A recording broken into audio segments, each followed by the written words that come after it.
This conference will now be recorded.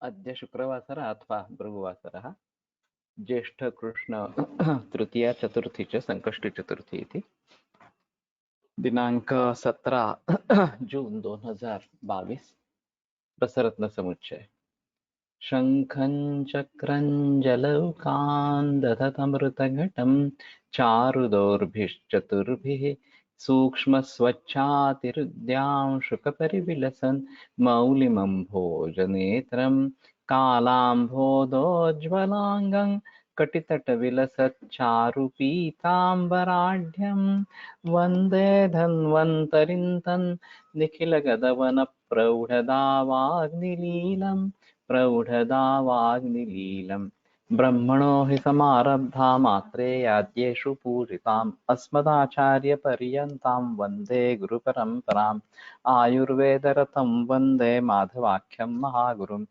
आयुर्वेदामृतं सर्वं शिष्येभ्यो यः प्रदत्तवान् द्रष्टाज्ञानी दृष्टकर्मा कृतकर्मा तथैव च अध्यापको विश्वश्रेष्ठो महान् संशोधकस्तथा गुणैरेतैः समुदितैः यत्कार्यं प्रतनोति सः समृद्ध्यर्थं हि कार्यस्य वयं नु प्रयतामहे सरस्वत्यै नमो यस्याः प्रसादात् पुण्यकर्मभिः बुद्धिदर्पणसङ्क्रान्तं जगदध्यक्षमीक्षते आत्रेयं प्रथमं वन्दे आयुर्वेदजगद्गुरुम् आयुर्वेदामृतं सर्वं गृहीत्वा हि सुरेश्वरात् अग्निवेशादिकेभ्यो यत् प्रेच्छत् मुनिसत्तमः प्रथमं तन्त्रकर्तारम् अग्निवेशं नमाम्यहम्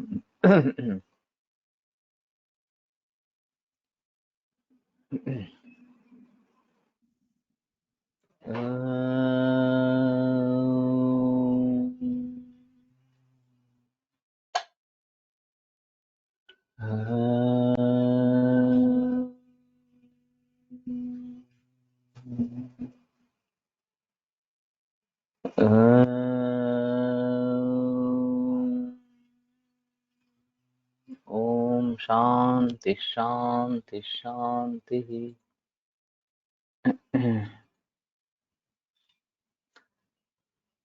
अस्पर्शवाते रसेन्द्रलेपा आदौ शिरोमोक्षणतो रसेन्द्रं विलेपनं चापि नियोजयन्ति। तो पहले शिरामोक्ष करना है, रक्तमोक्षण, और फिर रसेंद्र का विलेपन वहां पे करना है।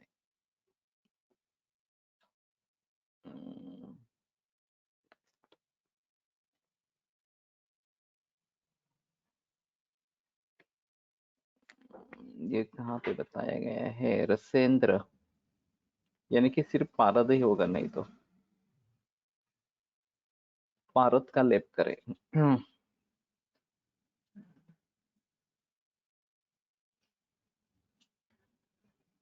हाँ, ये सिंपल है थोड़ा सा। अब ये शुद्ध पारद लेना है, ऐसा समझना पड़ेगा।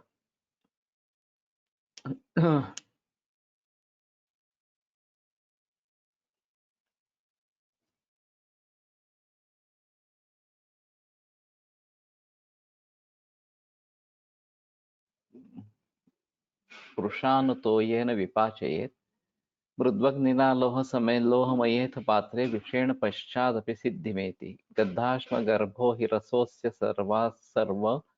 सर्व अस्पर्श प्रणुत्ये भज वल्लयुग्मं सक्षीरमन्नं सघृतं च भोज्यं वर्ज्य च सर्वं परिवर्जनीयम्। तो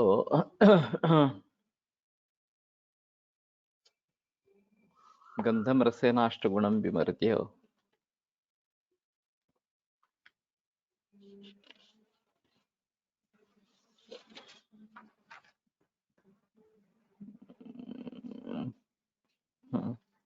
कृशानुतोयेन विपाचयेत्।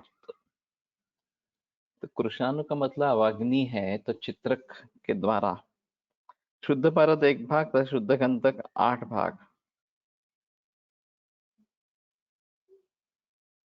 ये अजीब है थोड़ा सा। देखकर उसे कढ़ाई में डालकर चित्रक के क्वाथ के साथ मंद आंच पे पाक करे। इसके बाद भारत के बराबर शुद्ध वचनाभ का चूर्ण मिलाकर घोट ले और निकाल कर शीशी में भर ले। यह गंधाश्म गर्भ रस को एक वल्लभ की मात्रा से 2 वल्लभ स्पर्शवात की शांति के लिए सेवन करें। इसके सेवन से काल में दूध तथा घी युक्त भोज्य पदार्थ सेवन करें और वर्जनीय पदार्थ त्याग दे। ये भी सिंपल है थोड़ा सा।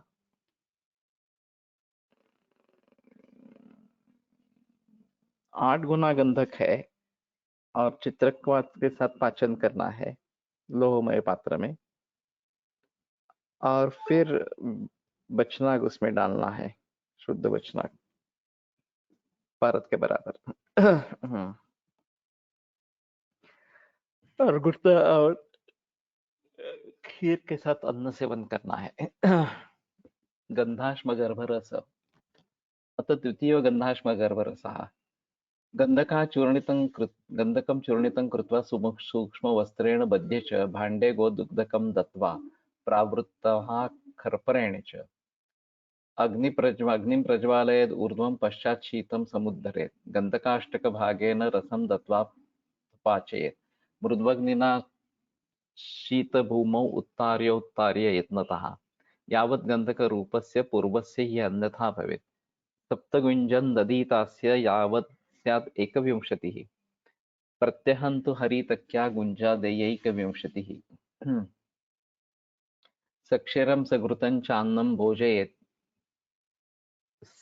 सशर्करं निर्वाते चावतिष्ठेत कंपस्पर्शानुपत्तये। कंपस्पर्शापनुत्तये गन्धाश्मगर्भसंज्ञोऽयं योगिभिः परिकीर्तितः। ते दूसरा पाठ है उसका। गंधक का महीन चूर्ण बनाकर महीन कपड़ा में आँच बांध ले और भांड में दूध से भरकर उसमें लटका दे और भांड को शराब से बंद कर संधिबंध लेप कर दे तथा सुखाकर भूधरा यंत्र में जमीन खोद कर गड्ढा बनाकर रखकर ऊपर से उपलों को जला दे। इससे गंधक गलकर दूध में गिर जाता है। इसके बाद स्वांग शीतल होने पर घड़ा से गंधक को निकाल कर तथा गर्म जल से धोकर सुखा ले तथा शीशी के पात्र में रख ले। इस प्रकार गंधक शुद्ध हो जाता है। इस शुद्ध गंधक को 8 भाग तथा शुद्ध परत 1 भाग, इन दोनों को जली बनाकर कढ़ाई में मंद आंच से पाक करे और बीच बीच में उतार कर शीतल जगह पर रख दे। इस प्रकार जब तक गंधक का पूर्व रूप बदल न जाए तब तक पाक करे। इससे बाद स्वांग शीतल होने पर निकाल कर पीस कर शीशे में रख ले। इसको 7 गुंजा की मात्रा में हरित की चूर्ण 21 गुंजा तक की मात्रा में प्रयोग करें। इसके सेवन काल में दूध, शक्कर तथा घृत के साथ और निर्वात स्थान में कंपस स्पर्श को दूर करने के लिए बैठे। यह गंधाश्म गर्भ नामक रस को योगियों ने कहा है। तो ये बनाने में ज्यादा डिफिकल्ट नहीं है, सिर्फ गंधक का ही है वास्तव में। और पहले जो पद्धति है वो गंधक शोधन की पद्धति है। तो हम दादा भट्ट अशोक भट्ट के यहाँ गंधक का शोधन करते थे, उसी तरीके से करते थे, लेकिन उसमें घी में गंधक डालकर पतला करके वो दूध में उसको डाल देते थे तो जमकर नीचे बन जाता था। फिर से निकाल के फिर से इस प्रकार 3 बार गंधक की शुद्धि होती थी, लेकिन वो पीला ही रहता था। अब अगर भृंगराज रस में इसको करते हैं तो ये थोड़े ऐश कलर का इस प्रकार का हो जाता है गंधक शुद्ध करने पर। और फिर तो ये घी और दूध में ही एक बार शुद्धि कर लेनी है और उसको 8वां हिस्सा पारद डाल के उसको पचन करते रहना है और फिर से निकालना है, अग्नि से ऊपर से फिर से रखना है, इस प्रकार से जब तक गंधक का रूप बदल न जाए तब तक ये करना है। सप्तगुंजम ददिता से यावत्स्यात् एकम श्रुति प्रत्यंगंतो हरितक्या गुंजा देया एक विंशति। तो यहाँ ये हिंदी भाषांतर में नहीं आया है। 7 गुंज से शुरुआत करके 21 गुंज तक उसको बढ़ाना है, इस प्रकार से कंप स्पर्श अपनुत्तये, कंप और स्पर्श दूर करने के लिए। तो ये मालूम नहीं कंप के हिसाब से पार्किंसोनिज्म में इसका प्रयोग कर सकेंगे क्या, नहीं कर सकेंगे। गंधाश्म गर्भ संज्ञा बेसिकली गंधक का ही है योग, तो शायद देखना चाहिए। और गंधक की किसका एलर्जी है ये देखना बहुत जरूरी इस प्रकार का रहेगा। कुछ लोगों में अगर गंधक की एलर्जी होती है तो पहले जमाने में तो सल्फा ड्रग्स काफी प्रचलन में थी, अभी वो काफी कम हो गई है। तो अगर सल्फा ड्रग की एलर्जी है तो गंधक की भी एलर्जी होती है, ये एक सामान्य रूप से होता है। और दूसरी चीज ऐसी होती है कि वहाँ सल्फा ड्रग में जो गंधक का प्रयोग है वो तो शुद्ध गंधक का प्रयोग नहीं है, वो तो एलोपैथी के हिसाब से है। तो हमें शुद्ध गंधक अच्छी तरीके से बना और थोड़ी मात्रा में प्रयोग करके अगर देते हैं तो शायद तकलीफ नहीं होगी। एक अजीब किस्सा अशोक भट्ट सर के पास था। वो सभी पुड़ियों में गंधक, शुद्ध गंधक डालते थे। और ये गंधक जो है वो हमारा भृंगराज रस में सिद्ध शुद्ध किया हुआ गंधक होता था। 3 बार भृंगराज रस में उसको डालते, घी में डाल के और फिर उसमें डालते, इस प्रकार से। तो उनका कहना था कि भृंगराज खास करके श्राद्ध और पक्ष में प्रयोग में लाया जाता है, और खास करके इस प्रकार की कोई बीमारी हो जो पूर्वजों से जुड़ी इस प्रकार से हो या भूत वगैरह इस पे जुड़ी हो, तो उसके लिए भृंगराज अच्छा काम करता है, ऐसा उनका मानना था। और इसलिए हर मरीज को हर पुड़ी में गंधक डालते थे। तो मुझे थोड़ा सा अजीब लगा था कि गंधक क्यों, तो फिर भृंगराज ही देंगे ना, भृंगराज का चूर्ण या स्वरस इस प्रकार से करके कुछ दे देंगे। लेकिन गंधक को उन्होंने क्यों चुना ये मालूम नहीं। और फिर हर व्यक्ति को हर पुड़ी में डालते थे, ये भी थोड़ा अजीब इस प्रकार का था। लेकिन करते रहे इस प्रकार से, इसी प्रकार के प्रैक्टिस करते रहे। और किसी को भी गंधक के जरिए, वो तो बिल्कुल कम मात्रा में होता था, 10-20 मिलीग्राम इतनी ही मात्रा में होता था, लेकिन किसी को भी एडवर्स रिएक्शन आई है उनके पुड़ी के वजह से, ऐसा तक नहीं देखा। ये भी बात सही है। तो अभी जो गंधक रसायन मिलता है वो भी वास्तव में शुद्ध गंधक और उसको भावनाएं इस प्रकार की है। शुद्धो बलिर्गोपयसा विभाग चतुर्जात गुडुचिका भी प्रत्यक्ष धात्र औषधर्भंग राजे भव्योष्टवारम पथगार्धकेण। तो बहुत सारी भावना ये है। और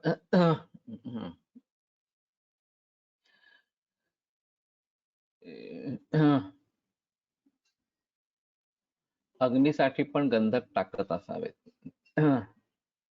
अग्निसाठी ऐसा नहीं लगता, जो उन्होंने बताया था वो तो इस पूर्व जन्म से जुड़ा, या हमारे दादा दादी वगैरह श्राद्ध पक्ष में जिनके लिए तर्पण किया जाता है उनके बारे में उन्होंने बताया था। और नहीं तो भृंगराज इस तरीके से प्रयोग में ला सकते हैं, ये एक बात सही हो सकती है।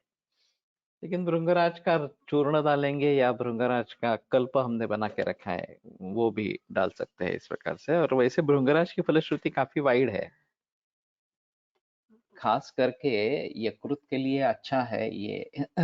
एक जैसे सुवर्ण सूचिका के लिए भावना दी गई है। और बाकी जो है अस्थि के लिए अच्छा है, केशों के लिए, बालों के लिए अच्छा इस प्रकार का है। तो उन बातों को ध्यान में रखते हुए भृंगराज काफी रोगों में प्रयोग कर सकते हैं। लेकिन ये इस प्रकार से भृंगराज में शुद्ध किया हुआ गंधक इस प्रकार से प्रयोग करना एक अलग ही बात थी। अस्पर्शारी रस पलाश बीजोत्तरसेन सूतं गंधेन युक्तं त्रिविधं विमर्द्य लक्ष्मी कृते तद् विषमुष्टि बीज संयोजनीयश्च कला प्रमाणम् मासत्रयं निष्कमितं प्रयत्नात् अस्पर्शनुत्ते खलु सेवयेत्। ये भी थोड़ा सिंपल है।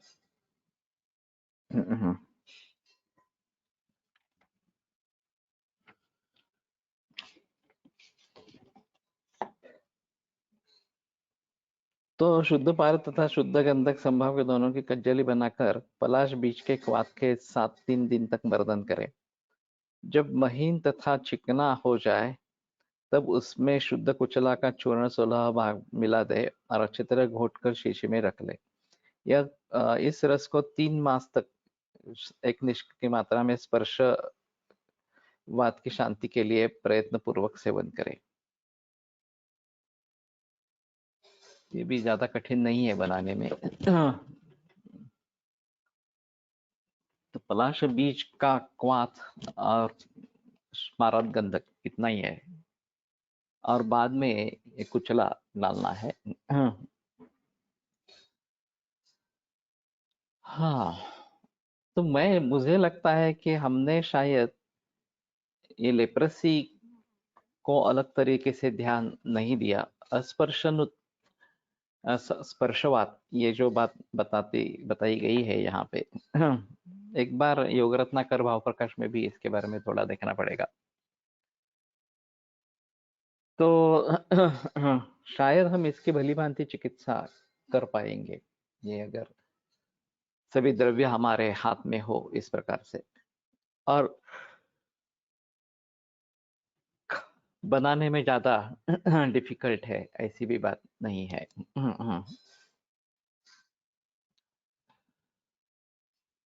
इसमें कुचला का प्रयोग है।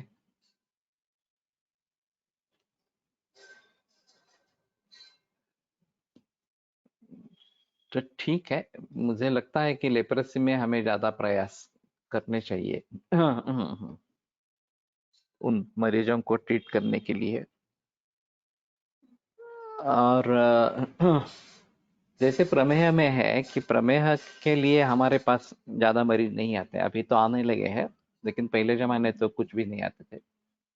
केवल उसके उपद्रव जो है, नेप्रोपैथी हो गई, रेटिनोपैथी हो गई, तो फिर लोग आते थे। उसी प्रकार लेप्रेसी के कॉम्प्लिकेशंस हो रहे हैं तो शायद लोग आएंगे, नहीं तो उसकी रिएक्शन होती है या फिर रेजिस्टेंट हो गए हैं डेप्सोन को तो लोग आते हैं। ऐसी अभी की स्थिति है।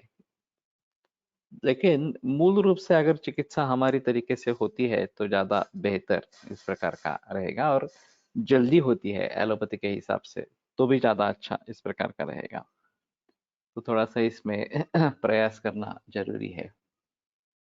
और वैसे लेप्रेसी को किस में डालें ये एक अलग बात है। जो अष्टादश कुष्ठ बताए गए हैं, शूद्र कुष्ठ और महाकुष्ठ, उनमें से ये लेप्रेसी का वर्णन किसी से मैच नहीं होता। तो ये स्पर्शवात, ये जो बात यहाँ पे आगे बताई गई है, ये शायद एक बाद में उसमें बढ़ोतरी हो गई हो, अलग तरीके से उसको देखना है। जैसे अभी बहुत सारे रोगों के बारे में ऐसी चीज है कि ग्रंथों में जिसके लिए कुछ नाम उपलब्ध है, जैसे यहाँ पे कुष्ठ ये नाम उपलब्ध है, प्रमेह ये नाम डायबिटीज के लिए उपलब्ध है, हृदरोग ये भी हमारे यहाँ है और मॉडर्न मेडिसिन में भी है। लेकिन अभी फिलहाल इन रोगों का जो स्वरूप है वो अलग इस प्रकार का है। ग्रंथों में निर्दिष्ट कुछ केसेस मिलते हैं, ऐसे नहीं है मिलते ही नहीं है, लेकिन ग्रंथों के अलावा अलग अलग केसेस मिलते हैं। जैसे कि आज का आईएचडी जो है, इस्चेमिक हार्ट डिसीज, वो हमारे यहाँ किस में बैठेगा ये एक अलग बात होती है। और उसको उदावर्त में लेना या आवृतवात में लेना ज्यादा बेहतर है रुद्रोग में लेने के बजाय। क्योंकि रुद्रोग जो हमारे ग्रंथों में है, एक सांधिपातिक रुद्रोग को छोड़कर बाकी रुद्रोग उतने तकलीफ वाले नहीं है, या कम से कम फेटल नहीं है। लेकिन आज का रुद्रोग त्वरित मृत्यु देने वाला इस प्रकार का है, तो उसके बारे में थोड़ा अलगता से सोचना पड़ेगा। और इसलिए अगर जिनके बारे में ग्रंथ में जानकारी है, ऐसे विकारों के बारे में भी आज के विकारों के लिए कुछ अलग से सोचना पड़ेगा, क्योंकि कारण बदल गए हैं। जो रहन सहन वगैरह सभी जो बातें हैं वो सभी बदल गई है। तो केवल प्राचीन तरीके से विचार करके इसमें सफलता नहीं मिलेगी। उसमें हमें आज के दृष्टि से क्या करना है ये सोचना जरूरी होगा। और वैसे लोग प्रयास कर भी रहे हैं। ये अभी क्लॉट को लेकर डायरेक्टली एप्लीकेशन हृदय के स्थान में करना है, ऐसे भी लोगों ने किया है। तो ये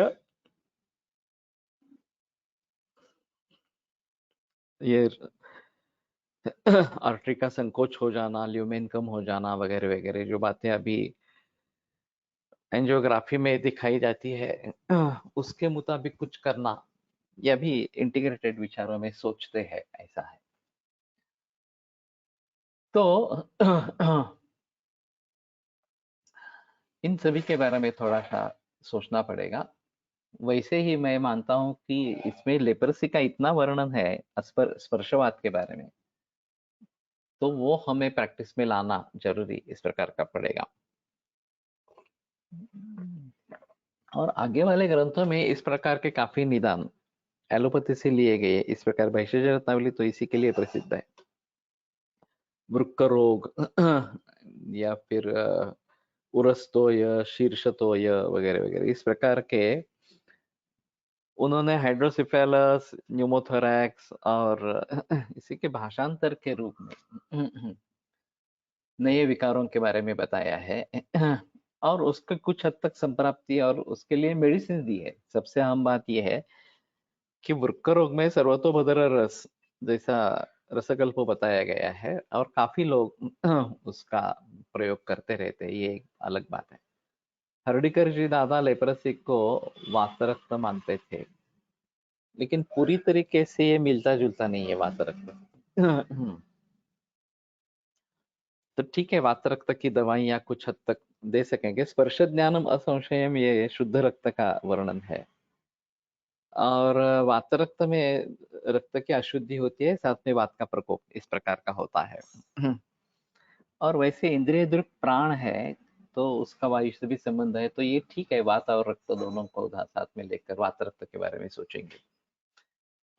लेकिन मैं मानता हूं कि सभी की संप्राप्ति अलग अलग तरीके से जज करें, और आज के युग में क्या परिवर्तन आया है ये देखकर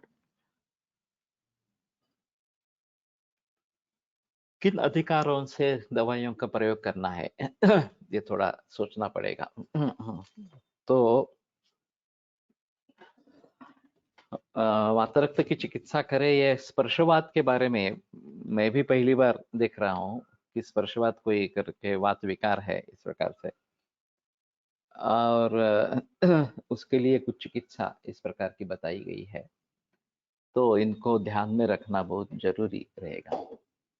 पादयश्च भवेत् तापः श्वेतुश्च प्रजायते रक्तच्छाया शरीरे च रक्तवातस्य लक्षण। अभी वातरक्त को छोड़कर रक्तवात ये एक अलग इस प्रकार का बताया गया है। पादयश्च भवेत् तापः श्वेतुश्च प्रजायते। पाद में ताप और श्वेतु इस प्रकार का हो जाता है। रक्तच्छाया शरीरे च, और शरीरे रक्त छाया हो जाती है। ये बड़ा अजीब है। और रक्तवात इस प्रकार का रोग बताया है। तो इसमें अंतर करना पड़ेगा वातरक्त और रक्तवात। तो इसमें रक्त का प्राधान्य इस प्रकार का है। रक्त छाया, छाया क्यों, रक्त वर्ण बताते तो अलग बात थी, रक्त छाया बताएगी। तो अभी मैं सोच रहा हूँ कि ये फोटोग्राफी में अगर हम कुछ सुधार ला सकते हैं और छाया प्रभा को जान सकते हैं, जो हमारी आंखों से नहीं देखे जाते, वो टेक्नोलॉजी के जरिए ये देखने की कोशिश करेंगे, तो वर्णमाक्रमाची छाया, रक्त छाया उस वर्ण पर हावी हो जाएगी, उसको व्याप्त करेगी, आक्रमण करेगी उसका। तो ये किसी कैमरे से अगर हम देख सकते हैं टेक्नोलॉजी का प्रयोग करके, तो शायद अच्छा इस प्रकार का होता। रक्तवात चिकित्सा,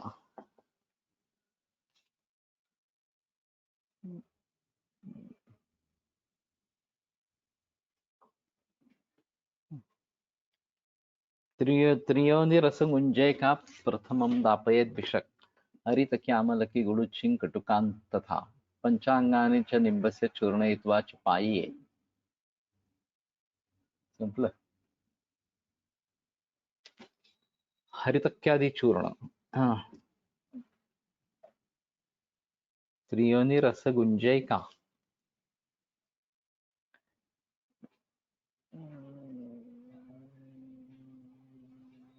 तो ये त्रियोनी रस नाम का एक रस ही है, कामला विकारोक्त। प्रथमम दापयत बेशक, तो ये त्रियोनी नाम का रस एक गुंजा की मात्रा में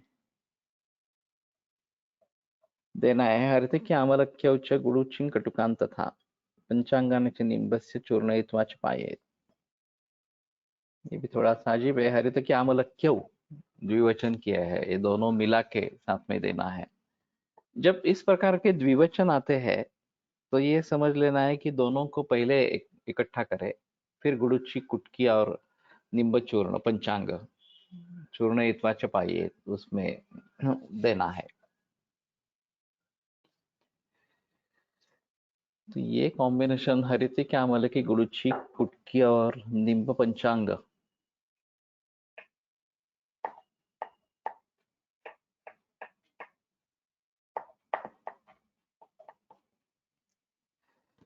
हाँ, अच्छा कॉम्बिनेशन है ये।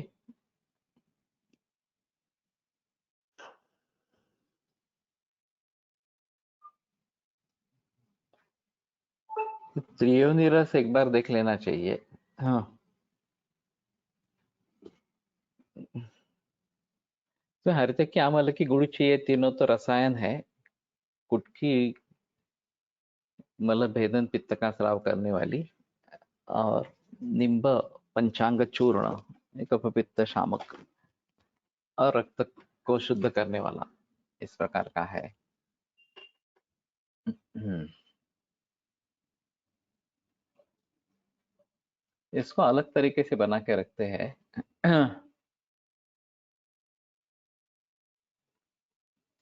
ये त्रियोनी रस क्या है एक बार देखेंगे।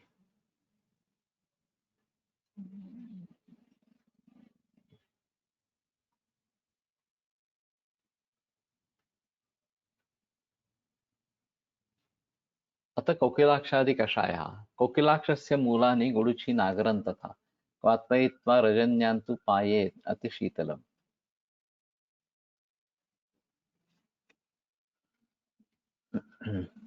तो कोकिलाक्ष मूल, हाँ, गुडुचि नागर, इनका क्वात करके ठंडा करके रात्रि में देवे।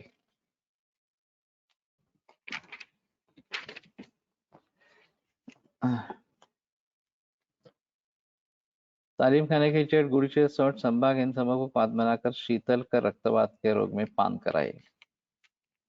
रात्रि में देना है ऐसा है। और अति शीतल क्यों कहा है?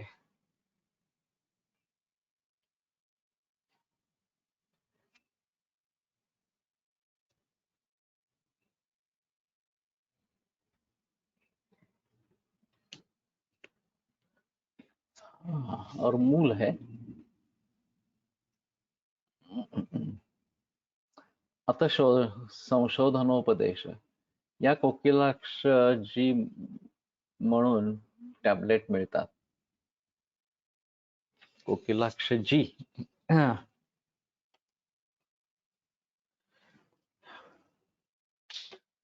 From Malabar pharmacy. Okay.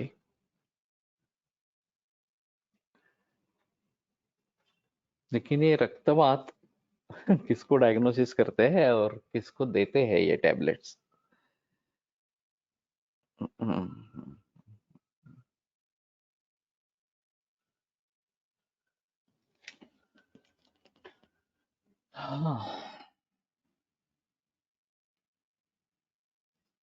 हरितक्य आमलक guduchi कटुका और निंब चूर्ण पंचांग वातरक्त. Also same part in Ashtanga Hridaya, indication Vatarakta.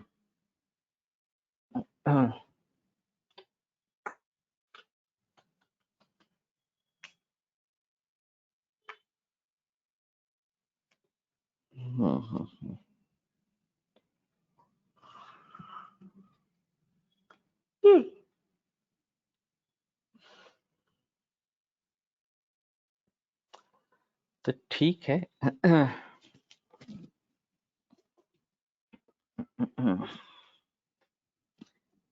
मैं थोड़ा कैंसर में सोच रहा था.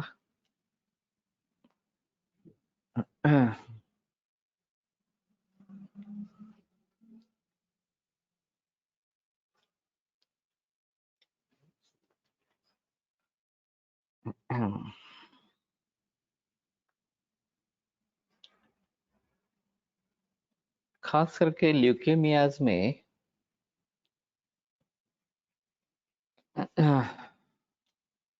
जो रक्तवात का लक्षण जो बताया है,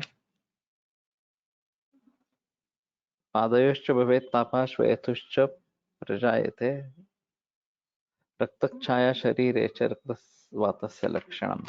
इससे तो मिलता जुलता नहीं है ये.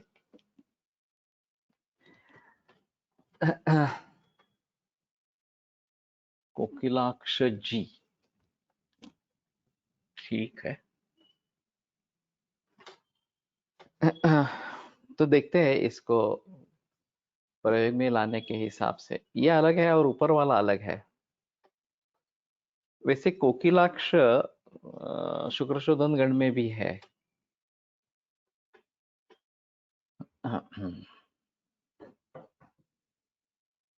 कोकिलाक्ष चूर्ण माझे खराब होते होते म्हणून इतर फॉर्म क्वाथ सोडून अवेलेबल आहे का असे शोधताना मला ह्या कोकिलाक्ष टॅबलेटचा रेफरन्स मिळाला.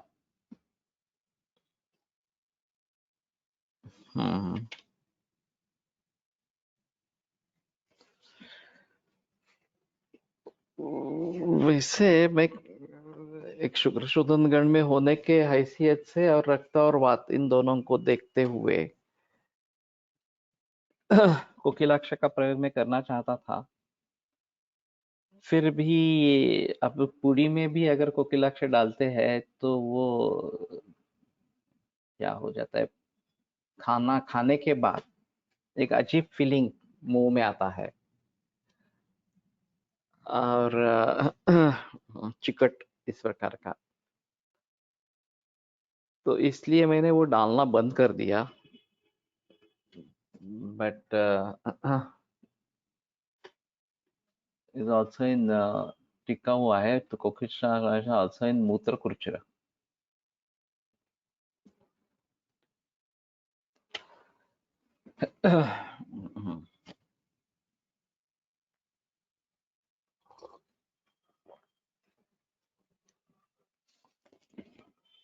तो हरित की आमल की गुड़ची कुटकी और निम्ब पंचांग और उसके साथ में अगर एक कोकिलाक्ष के बारे में सोचते हैं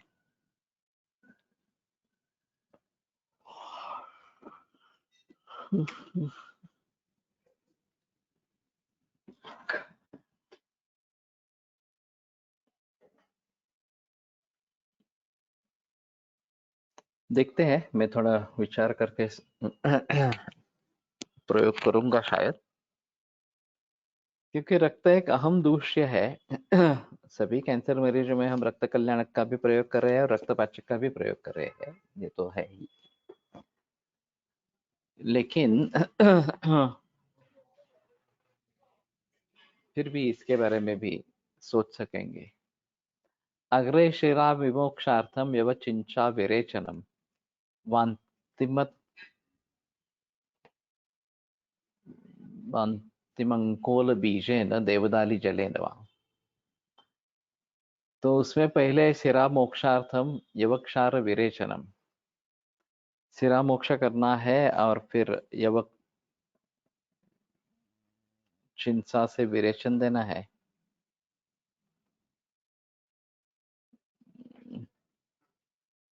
यवचिल्ला यवतिक्ता आदि विरेचन द्रव्यों के द्वारा विरेचन कराए और अंकोल बी तथा देवदाली के क्वाथ से वमन कराए। इस प्रकार से औषधन करने के बाद सिरा मोक्षण कराकर रक्त निर्हरण कराए।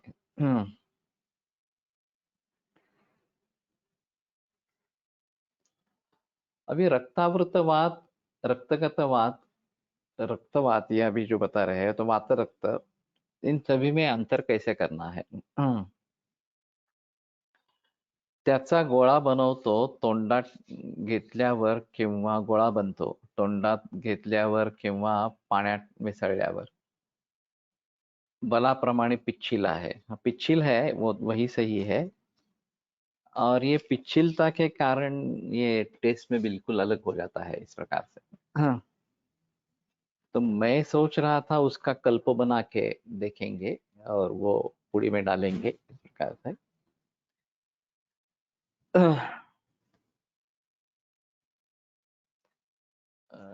एक कोकिलाक्ष गुड़ू चिनागर का कल्प बना सकते हैं।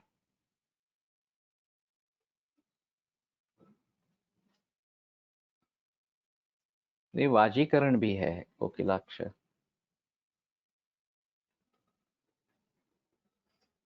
हम्म, हाँ, तो ठीक है। अग्रे शिरा विमोक्षार्थम यवचिंचा विरेचनम, यवचिंचा ये यवचिल्ली इन्होंने किया है भाषांतर। यवतिक्ता थोड़ा अजीब है। नागरचा रोल यात योगवाही म्हणून असेल का? हाँ, पाचन के हिसाब से भी हो सकता है। केवल नागर योगवाही है या त्रिकट योगवाही है उसमें संदेह नहीं है। केवल नागर योगवाही है या नहीं है मालूम नहीं है, लेकिन पाचन के हिसाब से तो हो सकता है, उसमें संदेह नहीं है।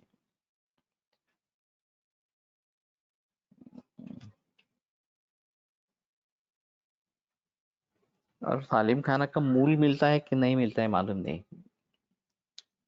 कोकिलाक्ष वो देखना पड़ेगा। यहाँ तो मूल का प्रयोग है। मैं जो बात कर रहा हूँ वो कोकिलाक्ष जो मिलता है बीज, उसके बारे में बात कर रहा हूँ। उसी का चूर्ण बना के करते हैं। पंचांग मिलते।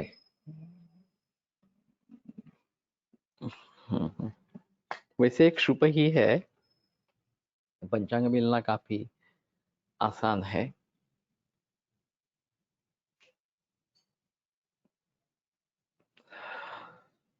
हाँ, तो इसको प्रैक्टिस में लाने की कोशिश करेंगे। मैं थोड़ा ऐसा भी सोच रहा हूँ कि इसके बाद में अगर हम भाव प्रकाश ले लेते हैं, लेकिन भाव प्रकाश शुरू से अंत तक पढ़ेंगे, तो भाव प्रकाश निघंटु एक अहम मुद्दा है जिसमें काफी वनस्पतियां आ जाएगी और उनकी पूरी फलश्रुति, उनके पर्याय वगैरह वगैरह सब सामने आएंगे। तो चिकित्सा में इसका एक अच्छा फायदा मिलेगा। और जो हमारे प्रचलन में नहीं है उस प्रकार की कुछ वनस्पतियां प्रचलन में आ जाएगी। तो ये बेहतर होगा। शूरणम माशवृंताकम राजिकादि विवर्जे, माश, शूरण, माश, वृंताका और राजिका, ये सब।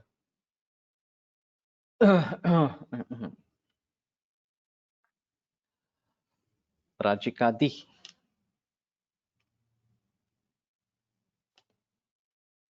इनका त्याग करे।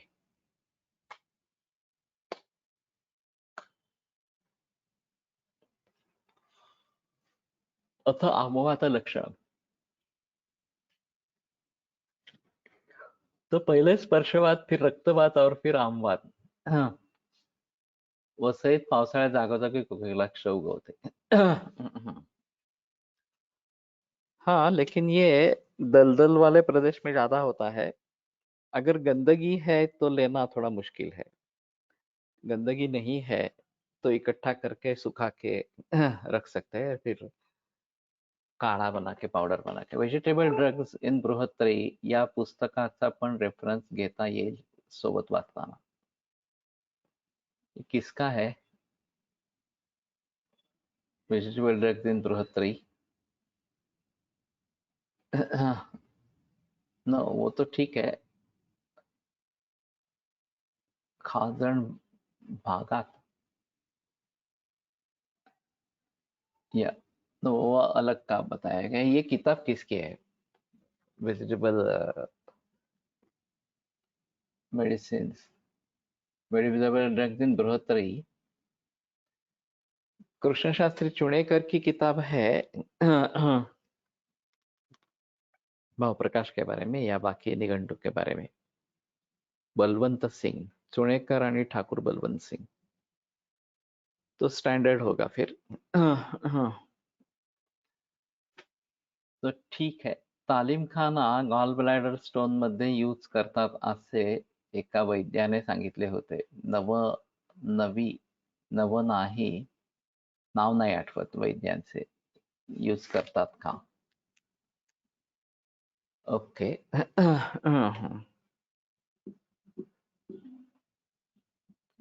फलश्रुति देखने के बाद थोड़ा पता चलेगा।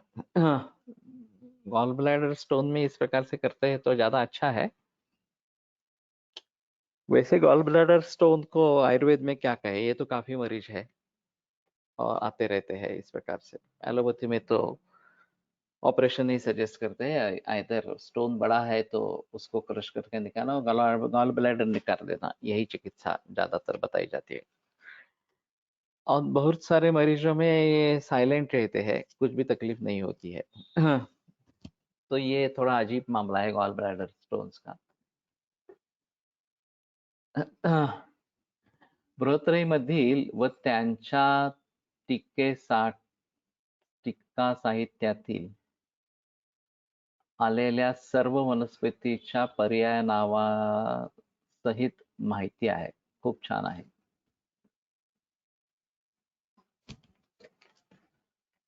मैंने ऐसा एक सुना था कि भाव प्रकाश की जो हिंदी आवृत्ति है उसमें विमर्श है नीचे। और उसमें काफी प्रयोग बताए गए हैं उस वनस्पति के बारे में। तो समीर जमदग्नि ने उनको देखकर उनको प्रैक्टिस में लाने की कोशिश की और वो एक उसके यशस्विता का कारण है इस प्रकार से। और इस प्रकार से वनस्पतियों को ढूंढना, लाके प्रयोग करना, ये वो करता रहता है इस प्रकार से। कुमारी आसवचा अनुभव चांगला येत आहे गॉल ब्लॅडर स्टोन्स मध्ये। ओके। मैं ज्यादातर वास्तव में अम्लपित्त की चिकित्सा करता हूँ, भूनिम्बादिक वात का प्रयोग करता रहता हूँ या भूनिम्बादिक चूर्ण का प्रयोग करता रहता हूँ। और बाकी भी अगर शूल ज्यादा है तो ताम्रभस्म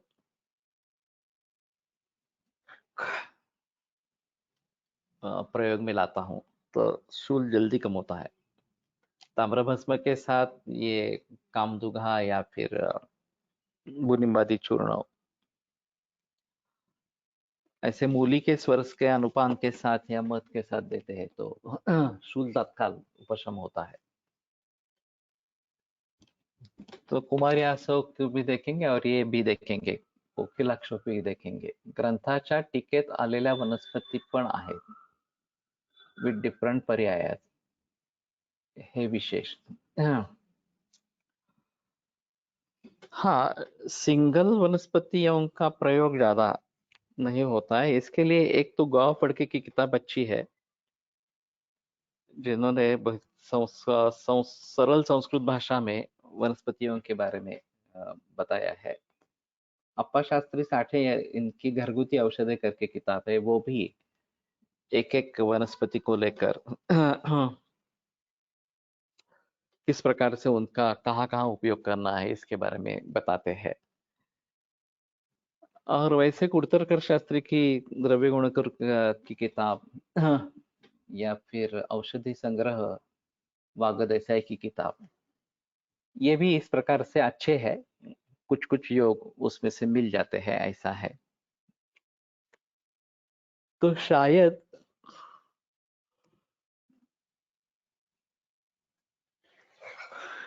एक वनस्पति का चक्रदत्त भी देखना अच्छा है. तो शायद अक्रॉस टेक्स्ट ये भी कर सकते हैं. अगर कुछ अंतर है, कुछ अलग बातें समझ में आती है तो अलग रहेगा. कि भाव प्रकाश निघंटू अभी सभी निघंटू नेट पर उपलब्ध है. तो एक एक वनस्पति सभी निघंटुओं से या उनके ऊपर जो विमर्श वगैरह है वो देख सकते हैं.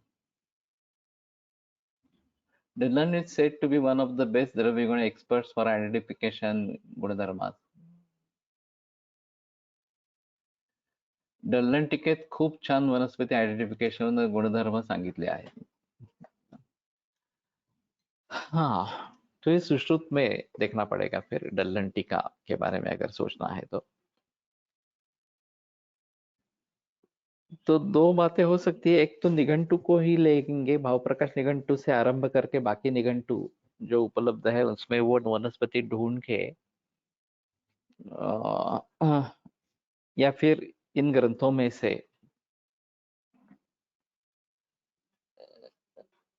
सुश्रुत सूत्र स्थान 38 टीका. ओके, तो अगर वो ढूंढने की कोशिश करेंगे तो पहले निघंटु को ही ले सकते हैं, ये भी बात हो सकती है. लेकिन भाव प्रकाश के पूर्व खंड में बाकी स्वस्थ वृत्त के बारे में जानकारी है, वो भी थोड़ी अलग है. तो एक सीधे प्रयोग के लिए निघंटु को पहले ले लेना भी ठीक रहेगा और बाद में भाव प्रकाश शुरू से अंत तक पढ़ना है. उसमें ये रसशास्त्र की मेडिसिन भी अच्छी तरीके से दी गई है. तो ये भी बात हो सकती है.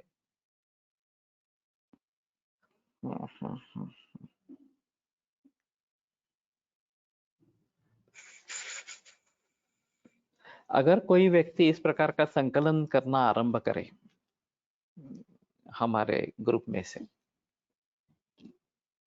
कि हरितक्यादि वर्ग अगर भाव प्रकाश से लेते हैं तो हरितकी, अमलकी, विविधक वगैरह वगैरह, गुरुची वगैरह, ये सभी जो है उनके बारे में जहां जहां जो प्रकार जिस प्रकार के रेफरेंसेस है वो सामने लाने की कोशिश करेंगे. और खास करके ये गोवा फड़के की किताब औषधि संग्रह वाग देसाई का और भाव प्रकाश निघंटु के नीचे हिंदी में विमर्श जो है वो उसको फोटो निकाल के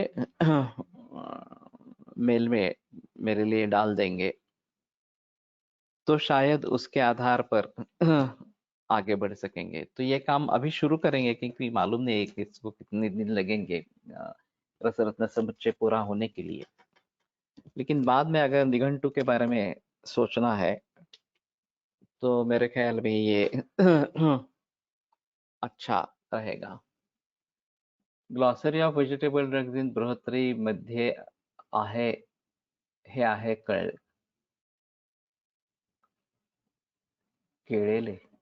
केलेले. ओके. हाँ, तो उसकी फोटो निकाल के वो डालो. ये इसके लिए संकलन अभी शुरू करते हैं तो शायद जब तक हम यहाँ पे पहुंच जाएंगे, रसरत्न समुच्चय पूरा करके उसके ऊपर उतर आएंगे, तो शायद ये बात बन सकती है। तो मैं तो सोच रहा हूँ कि किसी तरीके से हमें जल्दी चिकित्सा में लाभ हो, इस प्रकार से अगर देखने की कोशिश करेंगे तो ज्यादा अच्छा इस प्रकार का रहेगा। कट्यां व्यथा भवेन् नित्यं सन्धिषु श्वेतुर्भवेत् उत्थाने अपि असमर्थत्वम् आमवातस्य लक्षणम्। ये लक्षण भी अलग अलग बताए गए हैं। कट्यां व्यथा भवेन् नित्यम, कटि में नित्य व्यथा, संधिषु श्वेतुर्भवेत् और संधि में श्रोत, उत्थान भी अपसमर्थत्वम और उठने में भी असमर्थता यामवात का लक्षण है। ओके। एरंड तैल संयुक्तम वातारी रसमेव च आमवात प्रशांत्यर्थम दधितोष्णेन वारिणा। तो वातारी रस एरंड तेल के साथ उष्ण तो ये गर्म पानी से आमवात प्रशांत के लिए देना है। तो एक एवाग्रणीर हंता एरंड स्नेह केसरी, आमवात गजेंद्रस्य शरीर वनचारिणा एक एवाग्रणीर हंता एरंड स्नेह केसरी। तो ऐसे भी एरंड स्नेह आमवात के लिए एक अहम दवा है, उसके साथ में वातारी रस इस प्रकार से देना। लेकिन अभी एरंड तेल जो रेगुलर मिलता है केमिस्ट के यहाँ, वो तो रिफाइंड रहता है। तो मूल रूप से एरंडी का तेल निकाल के वो लेना अच्छा रहेगा। अभी ये काफी लोग मूल रूप से एरंडी का तेल दे रहे हैं, दिखा रहे हैं, तो वो निकालेंगे तो ज्यादा अच्छा इस प्रकार का रहेगा। आमानिलस्यास्य रसो निलारि एरंड तैलेन स कौशिकेन कटुत्रयेणापि सगंधकेन पलैकमानं परिसेवयेत। सो आमानिल आमवात को आमानिल इस प्रकार की संज्ञा बताई है। रसः अनिलारिः एरंड तैलेन स कौशिकेन, तो अनिलारी रस एरंड तेल और गुग्गुल के साथ कटुत्रयेणापि सगंधकेन, और त्रिकटु और गंधक इसके साथ उसका सेवन इस प्रकार का करना है।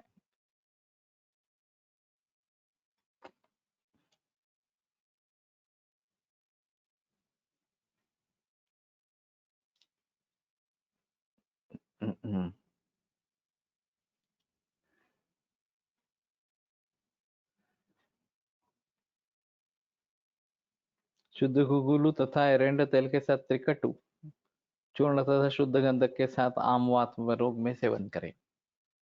आमवात गजेंद्रस्य शरीर वनचारिणा एक गणिर हंता एरंड स्नेह केसरी।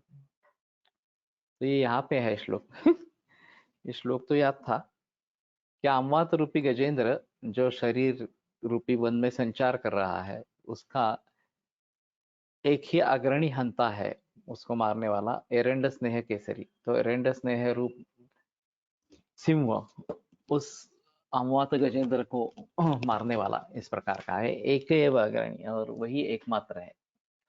लेकिन अमवात में पहले जो होता है वो आम का पचन करना बहुत जरूरी होता है, इसीलिए लंघन करवाना बहुत जरूरी होता है। जो स्टेरॉइड डिपेंडेंट पेशेंट्स नहीं है, उनमें हम पूरी तरीके से रिजल्ट्स पा सकते हैं अमवात में। एक बार स्टेरॉइड डिपेंडेंट हो गया तो काफी मुश्किल इस प्रकार का हो जाता है, और इसके बारे में अभी सोचना है कि कैसे स्टेरॉइड डिपेंडेंट पेशेंट मरीजों को कैसे हैंडल करें। तो धीरे धीरे स्टेरॉइड्स को कम करते जाना है और पूरी बंद करना है। अभी ऑटोइम्यून डिसीजेस सभी में स्टेरॉइड डिपेंडेंसी है, तमकश्वास, सोरियासिस वगैरह बाकी भी डिसीजेस में इस प्रकार का स्टेरॉइड डिपेंडेंस दिखाई देता है। तो उसको कम कैसे करेंगे? बाकी लोगों में स्टेरॉइड्स अगर नहीं ली है तो केवल लंघन, बहुत ही तीव्रावस्था है तो केवल कोष्ण जल गर्म पानी देना है। मैंने एक केस बताई थी, नानल सर, बापू नानल सर जर्मनी में गए थे, वहाँ एक अमवात का अस्पताल है, रूमेटाइड आर्थराइटिस के लिए ही डेडिकेटेड अस्पताल है। तो वो देख रहे थे मरीजों को वगैरह, ऐसे थोड़ा घूम रहे थे। तो एक मरीज के पास आए, पूरे बदन में सूजन थी, सभी जोड़ जो है वो भी काफी सूजन वहां पे थी, दर्द भी था। तो वो बात कर रहे थे, तो उसने कहा देखो मेरा भोजन आ रहा है, तो अभी क्या होता है देखो। तो इन्होंने भोजन लाया था एक प्लेट में, तो इस पेशेंट ने उसको ठुकरा दिया, मुझे नहीं चाहिए, मुझे नहीं खाना है। फिर 2-3 मिनट में ही एक लिक्विड जार भर के भोजन लाया गया लिक्विड फॉर्म में, और 4-5 हट्टे कट्टे आदमी आ गए उसके साथ में। और फिर इस मरीज को पकड़ लिया, उसके मुंह में एक फनेल डाला और वो जो लिक्विड जो लाया था उन्होंने, वो उन्होंने मुंह में डालना शुरू किया। ये मरीज रेजिस्ट कर रहा था, मुझे नहीं चाहिए, मुझे नहीं चाहिए, इस प्रकार से। फिर बाद में उल्टी हो गई। उल्टी होने के बाद वो रुक गए और फिर वापस चले गए। तो जब नानल सर उसके डॉक्टर को मिले, ट्रीटिंग फिजिशियन को, तो उन्होंने पूछा कि ये मरीज का क्या हाल है। तो डॉक्टर बोले वो मूर्ख है, कि खाने के बगैर शक्ति नहीं रहेगी, और शक्ति नहीं रहेगी तो रोग का मुकाबला कैसे करेंगे, ये बात ये मूर्ख समझता ही नहीं है, और इसलिए वो खाना नहीं चाहता, और हम जबरदस्ती हर रोज खिलाते हैं, ये हर रोज का नाटक है, इस प्रकार से। तो नानल सर ने कहा एक बार करके तो देखो, वो नहीं खाना मांग रहा है तो रहने दो उसको बगैर खाने के, देखो क्या होता है, इस प्रकार से। डॉक्टर ने ऐसा कैसा होगा। अगर प्रतिकार शक्ति हमें चाहिए तो खाना खाना ही चाहिए। अभी ये इस प्रकार की गलतफहमी डॉक्टर्स में है, मरीजों में है, तो कैसे काम चलेगा इस प्रकार से। यह हमारे लिए बहुत आसान केस हो सकती है, केवल लंघन से फायदा होगा, बाकी कुछ करने की जरूरत नहीं पड़ेगी ज्यादा। लेकिन दुर्दैव से लंघन चिकित्सा है, ये मानते ही नहीं है, ये बात सही है। मेरे पास एक डोंबिवली में मरीज थी, एक बूढ़ी औरत थी, 70 या उसके ऊपर थोड़ा उम्र, उसकी उम्र थी। और मैं बार बार बताता रहा कि तुम लंघन करो, लंघन करो, रात का खाना मत खाओ, सुबह का नाश्ता मत ले, सिर्फ मूंग सूप वगैरह ऐसा ही ले लो। मान नहीं रही थी। फिर एक दिन आई तो बहुत ही कठिन परिस्थिति थी, और सभी ये संधि जकड़ गए थे, शूल था भरपूर, और शोध भी था। तो मैंने कहा मैं दवा नहीं दूंगा, तुम एक काम करो, बिल्कुल कुछ भी खाना नहीं है, प्यास लगे तो गर्म पानी पीना है, और फिर मुझे फोन करो क्या होता है, इस प्रकार से। तो बोले इससे क्या होगा। मैंने कहा इसी से होगा। और पोता था उसका कुछ 5-6 बरस का। तो मैंने कहा कि ठीक है, तुम पोते के साथ कल खेल सकोगी। तो उसको विश्वास नहीं हुआ, फिर भी किया, उसने लंघन किया। फिर दूसरे दिन उसका फोन आया कि मुझे बहुत ही रिलीफ है, और जैसे तुमने कहा कि मैं पोते के साथ खेल रही हूँ अभी, इस प्रकार। तो जहां लंघन की आवश्यकता है वहां लंघन ही चाहिए, दूसरी कोई बात नहीं हो सकती, इस प्रकार से। तो आमवात में तो इसके बारे में जिक्र करना बहुत जरूरी इस प्रकार का रहेगा। तो ये आमवात के बारे में सोचना पड़ेगा। तो आमवात गजेंद्र से शरीर वनचारिण एक एवा ग्रणिर्हंता एरेंड स्नेह केसरी, एक काफी मशहूर श्लोक है। तो इसको भली भांति एक प्रयोग में लाना है। मूर्छा शरीर से विवेद अकस्मात गातरेषु कंपश्च मुखे च फेनः एवं तो अपस्मार गदम विदित्वा नियोजयत पर्पटिकाख्य सूतम। तो अपस्मार का शुरू होता है, अगले गुरुवार को देखेंगे। कल तो मैं हूँ यहीं पे, और परसों मैं जबलपुर जा रहा हूँ और संभवतः मैंने वहाँ पे बता के रखा है कि हम सुबह का लेक्चर कॉलेज में ले लेंगे, वहाँ पे सुविधा होगी, इंटरनेट वगैरह अवेलेबिलिटी होगी। फिर भी अगर कुछ प्रॉब्लम हो जाती है तो मैं जीएसवीसी ग्रुप पर डाल दूंगा कि पॉसिबल नहीं है वगैरह, इस प्रकार से मोस्टली वो होगा। और उसी प्रकार से मंगलवार बुधवार को भी होगा, लेकिन अगर कुछ दिक्कतें आती है तो मैं बता दूंगा। हाँ, बुधवार को वापस आएंगे तो गुरुवार से तो ये फिर से चालू हो जाएगा, कोई प्रॉब्लम नहीं है। तो वहाँ कॉलेज में ये अरेंजमेंट करने वाले हैं, तो देखते हैं कैसे होता है। आयुर्वेद प्रकांडो निगदितैः हि शल्यतन्त्रप्रधानः शिष्येभ्यः शाश्वतोऽयन्निखिलजनकृपा व्याप्तचित्तेन येन आयुर्वेदस्य वाञ्छन् पुनरपि भुवने ताञ्च सुष्ठु प्रतिष्ठाम् श्रेष्ठं धन्वन्तरिं प्रणमति च सदा वैद्यवर्गो हि नूनम् वैद्यवर्गो हि नूनम्।